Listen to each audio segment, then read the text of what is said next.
En este video les haré la presentación de funciones en C++ y Python. Entonces recordemos lo que hemos visto. Hemos visto que en Python la composición de funciones es bastante sencilla. Entonces, como podemos ver, pues acá si nosotros deseamos hacer la composición de f compuesta con con g de x, siendo g de x igual a 2 por x, y f de x siendo x elevado al cuadrado, pues la composición se puede hacer de forma bastante sencilla. Hacemos x igual a 2 y después imprimimos 2 por x, que es g de x elevado al cuadrado, que es una composición que ya debemos tener clara. O también pues lo podemos hacer de otra forma, que nos dará el mismo resultado, y es inicializamos x siendo igual a 2, creamos una variable que se llame g de x y la hacemos igual a 2 por x, y después lo que hacemos es imprimir el producto de g de x elevado al cuadrado. ¿Listo? Pero ¿por qué? La pregunta que muchos de ustedes me hacían es ¿por qué líneas como esta print 2 por x paréntesis eso elevado al cuadrado pues me funciona? O en el caso más específico, o el que más preguntaban, es ¿por qué los contadores funcionan? Por ejemplo, cuando yo tenía c igual a 0, después hacía c igual a c más 1 y después volvía a hacer c igual a c más 1. Entonces en este caso cuando yo hago print c, pues c me va a imprimir 2, ¿sí? Entonces pues me va a aparecer 2 en sus interpretadores de Python. Listo. Para nosotros poder entender cómo es que funciona esto, recordemos que un byte es igual a 8 bits. Y un bit puede contener dos estados, verdadero o falso, 0 y 1, y pues cualquier otro tipo de variables que tengan nada más dos estados, cara y sello y ese tipo de cosas. Entonces recuerden que al momento de yo representar un número, yo lo hago con una representación binaria, es decir, con unos y ceros. Pero ¿cómo es que yo hago para convertir esa representación binaria de unos y ceros pues en un número como un 32, un 43 o ese tipo de cosas? Definido por el lenguaje y pues por otros modelos matemáticos un poco más avanzados, la base que se maneja es el 2. Y con esta base lo que se hace es la conversión de binario a un número pues natural o real que nosotros conocemos, o de forma más general un número en base 10. ¿Listo? Entonces por ejemplo nosotros tenemos el siguiente número binario: 0, 0, 0, 0, bueno, 1, 2, 3, 4, 5, 6 ceros y 2 unos. Entonces nosotros queremos saber esa secuencia de ceros y unos a qué número real qué número real representa. Entonces para hacer esto lo que hacemos es por cada uno de los ceros de derecha a izquierda le asignamos una potencia del 2 empezando desde 0, es decir 2 a la 0, 2 a la 1, 2 a la 2, 2 a la 3, 2 hasta 2 a la 7, y cada una de esas potencias se va a multiplicar por nuestro número binario en esa posición. Entonces en este caso en la primera posición de derecha a izquierda tenemos un 1, entonces cogemos un 1, lo multiplicamos por 2 a la 0 que es 1, y después multiplicamos el siguiente 1 por su respectiva potencia que es 2 a la 1 que es 2, y cogemos después el 0 y lo multiplicamos por 2 a la 2 que es 4, pero todo por 0 me da 0, entonces de acá para acá me da 0, y al final cuando terminemos de hacer esas multiplicaciones por cada una de las casillas pues hacemos la suma. Entonces pues 0 por cualquier cosa me va a dar 0, 0 por cualquier cosa me va a dar 0, 0 por cualquier cosa me va a dar 0, 0 por cualquier cosa me va a dar 0, 0 por cualquier cosa me va a dar 0. Entonces lo que voy a obtener acá son 6 ceros, ¿sí? Y lo sumo con los números pues que efectivamente están en 1. Entonces 2 elevado a la 1, 2 por 1, 2, más 2 elevado a la 0, 1 por 1, 1, entonces 2 más 1 igual a 3. Entonces así es como nosotros representamos un 3 en código binario. ¿Listo? Si tuviésemos ese número en memoria, ¿sí? En este caso pues lo vamos a representar nada más con un byte, que son 8 bits. Pues ustedes saben que los números enteros realmente se representan con 4 bytes, pero por facilidad lo vamos a representar así. Se vería de la siguiente forma: las casillas en rojo son donde yo estoy almacenando el número, entonces está 0, 0, 0, 1, 1. ¿Listo?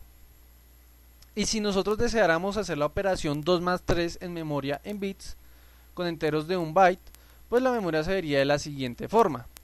Tengo acá mi número 2 en rojo, ¿sí? Entonces, mi número 3 en rojo, 2 más 1, 3, y tengo mi número 2 en azul, ¿sí? 2 a la 1 por 1, 2, listo, y el resto está en 0, pues me da el 2.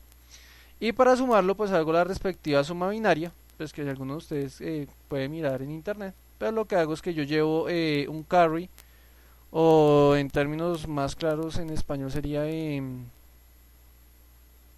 bueno, lo que llevo de la suma. Entonces sería 0 más 1, 1, y llevo 1, ¿sí? 1 más 1, realmente pues en este caso me da 0 y llevo 1, ¿sí? No mentiras, 0 más 1, 1, y no llevo nada.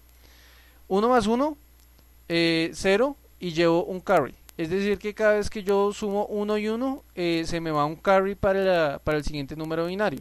Un 0 y 0 pues me da 0, y un 0 y 1 pues me da 1. ¿Listo? Entonces 1 y 0, 1.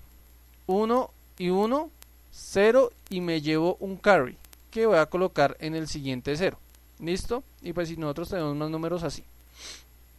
Es decir que cuando nosotros convertimos este verde, el verde que es nuestro resultado, de binario a número, nos dará 2 a la 2, 4, más 2 a la 0, 1. El número 5 que es 3 más 2 y efectivamente funciona como es. ¿Listo? Es decir que cuando yo hago la operación 2 más 3, pues la memoria se va a ver así, y lo que yo hago para imprimir en la memoria es acceder a este segmento verde de memoria. El compilador o el interpretador se encarga de hacer eso. Por ahora no es importante que entiendan bien completamente los detalles, sino la idea general. ¿Listo? Y si hago la siguiente operación, ¿cómo se vería en memoria? Entonces cojo c igual a 0, después hago c igual a c más 1 y después imprimo c. Entonces el c igual a 0 va a estar representado en rojo. ¿Listo? El 1 lo vamos a representar en azul. ¿Listo? Y el c más 1 en verde, pues porque son las operaciones que vamos a estar haciendo. Entonces en este caso tenemos nuestro 0 en el primer instante de tiempo.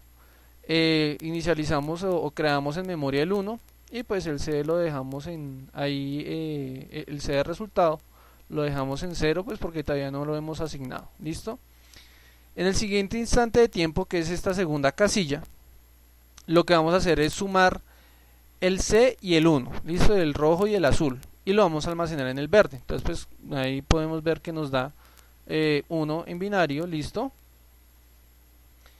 Y después de que nosotros hagamos la suma y la almacenemos en verde, si ven la instrucción c igual a c más 1, lo que debemos hacer después de hacer el cálculo entre el valor anterior de c y el 1 es volverlo a asignar a c.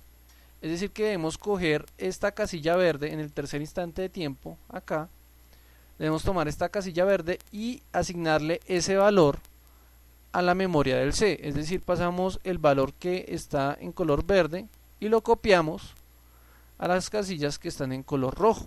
¿Listo? Y apenas hagamos esa copia, pues los demás valores de memoria realmente no importan. Entonces pues yo acá los pongo todos en ceros, pero pues para efectos del compilador o del interpretador, si los dejo acá con su respectivo 1 y 1, pues realmente no importa, porque lo que él hace es descartar esas posiciones de memoria. Es decir, usted puede escribir ahí si quiere, ¿sí? Entonces por ejemplo, en un computador que ustedes tienen, entonces lo que hace es que por ejemplo la posición en este instante de tiempo 4, el final, lo que puede hacer el computador es utilizar estas dos posiciones de memoria, la azul y la verde, para guardar, yo que sé, contenido web, una dirección web, yo que sé, una gráfica, ese tipo de cosas. ¿Listo? Y cuando nosotros ejecutamos la acción print c, lo que él está haciendo es acceder a la posición de memoria roja en el instante de tiempo 4, en este instante de tiempo, o sea, después de que nosotros ya hicimos todas las operaciones. Listo. Entonces por esta razón es que las operaciones de contadores y otras como esta, que es print 2 por 3 dividido 5, funcionan. Entonces pues cuando yo hago esta función, lo primero que hago es representar en memoria el 2, después el 3, ¿sí? Hago la operación entre la multiplicación del 2 por 3, la guardo en memoria y esa ese resultado después lo divido entre 5, pues habiendo representado el 5 ya en memoria. ¿Listo? Entonces todas esas van a funcionar por esa razón. Listo. Bueno, y ya sabemos hacer funciones sencillas en Python, ¿sí? Ahora bien, ¿qué pasa si nosotros deseáramos hacer funciones más complejas? Cuando yo hablo de funciones sencillas en Python, son las funciones de composición. Entonces si volvemos acá, entonces pues por ejemplo estas son funciones sencillas en Python, ¿sí? Pero ¿qué pasaría si yo deseo hacer una función más compleja? Por ejemplo, que me muestre si cuando un número es primo. Bueno, aún así lo podemos hacer de esta forma, ¿sí? Como nosotros lo haríamos de forma sencilla. Pero ¿qué pasa si yo quiero después cambiar n por el 4? Entonces pues me toca volver a reescribir las líneas y decir sí. Y si yo quiero volverlo a hacer, por ejemplo, con n igual a 20 y n igual a 200, entonces se vuelve bastante cansón. Nosotros lo podemos encapsular o meter dentro de un ciclo, que es dentro de un for, pues para que me haga este tipo de procedimientos. Pero pues hay unas soluciones más elegantes, que son las funciones y los procedimientos en Python o en C++. ¿Sí? Entonces pues funciones más complejas como generar un número al azar, si el número es par, entonces hacer un cierto tipo de funciones que puede ser bastante complejas, reescribirlas o colocarlas incluso dentro de un for. Pues porque imagínense uno tener un for que dentro de él hayan 100 líneas de código, pues es bastante cansón pues leer eso. Entonces lo que hago es que lo encapsulo en una función y después lo llamo en la función. ¿Listo? Entonces pues no sería más fácil programar el comportamiento, decir si un número es par o no y reutilizarlo, ¿sí? Entonces para eso yo utilizo las funciones. Las funciones en Python se definen con la palabra clave def. Listo, le coloco un nombre y pues los parámetros que necesite. Si no necesita parámetros, pues le dejo, abro paréntesis y cierro paréntesis. Listo. Y la gramática, igual que el for, pues coloco el dos puntos y pues no olviden sus indentaciones. Entonces acá hay un espacio para decir que está dentro de la función spar, if n módulo 2 es igual a 0, ¿sí? Y el return true está dentro del spar y también está dentro del if. ¿Listo? Pues por lo que el if está dentro del spar. Entonces debe tener dos indentaciones. ¿Listo?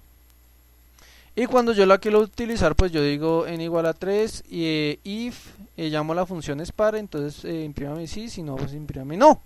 ¿Listo? Y la función spar pues me retorna un booleano, entonces funciona como debería ser. ¿Listo? Y si deseo transformar el valor de un número a una cifra en letras, entonces pues lo que hago es crear una función transformar.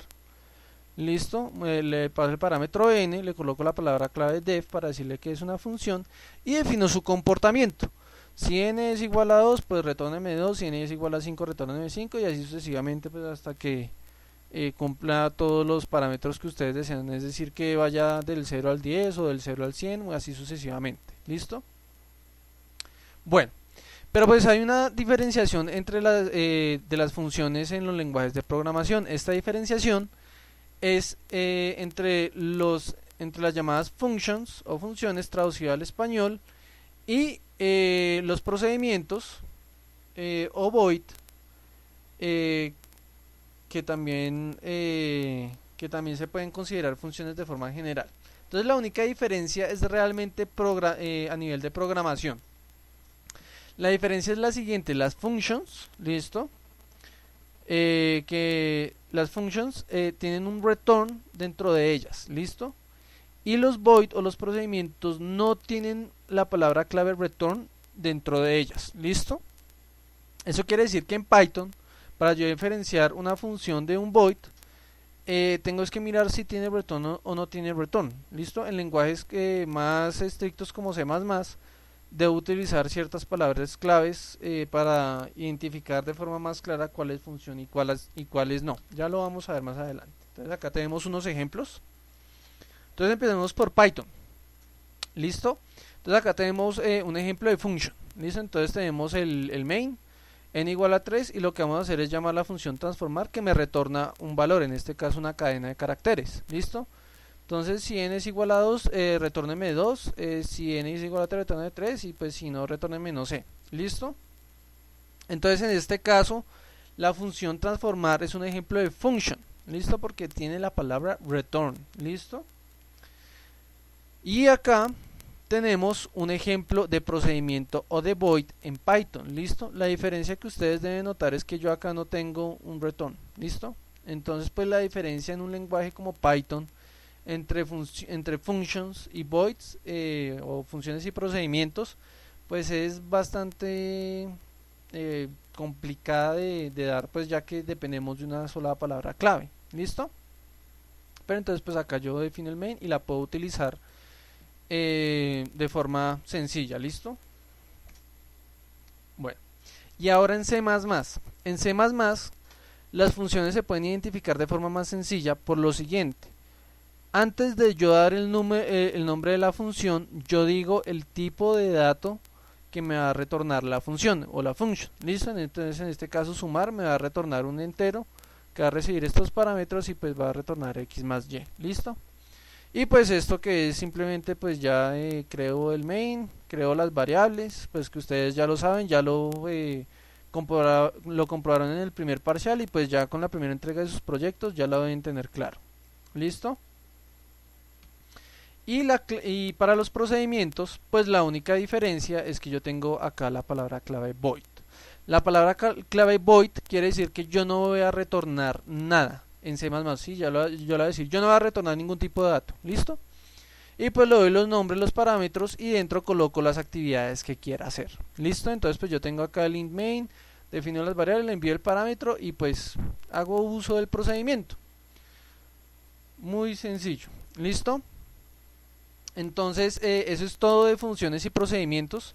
Recuerden que la función más importante es si uno tiene la palabra return o si no tiene la palabra return. Es tal vez la función más, la diferencia más importante.